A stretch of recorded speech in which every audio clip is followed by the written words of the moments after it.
Kwa nini baada ya kuokoka Mungu anakupa roho wake ndani yako? Ili kumpendeza Mungu, isiwe jitihada zako mwenyewe.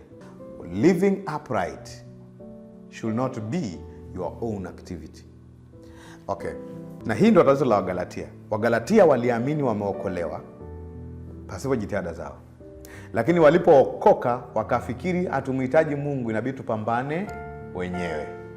Huo ndio Galatia. Huo ndio ulozi wa Galatia. Sasa anasemaje? Kwa maana ndiye Mungu atendaye kazi ndani yenu. Akasemaje? Kutaka kwenu na kutenda kwenu. Unajua Kiingereza amesemaje? Both to will and to do. Kwa Mungu baada ya kuokoka ulisarenda mikono ukaokoka, kwamba matendo yangu hayatoboi, kwa hiyo ukafanya nini? Ukamuonyesha Mungu kwamba it is only you kwenye wokovu tu. Baada ya kuokoka only him. Kwa muamini yuko kwenye surrender mode, kwenye initiation ya wokovu na kwenye ongoing process ya wokovu. Ongoing maana yake releasing your identity. Ni rahisi kumiss kwa sababu inaonekana kama kuomba ni kujitahidi. Inaonekana kama kutoa sadaka ni kujitahidi.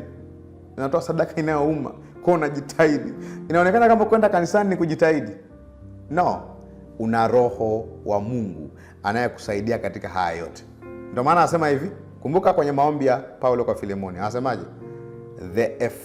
The communication of your faith may become effectual by acknowledging. Una acknowledge nini?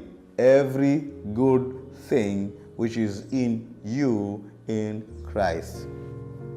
Kwa lengo la mafundisho ni kukuonyesha ya kwamba you have everything it takes to be a matured Christian.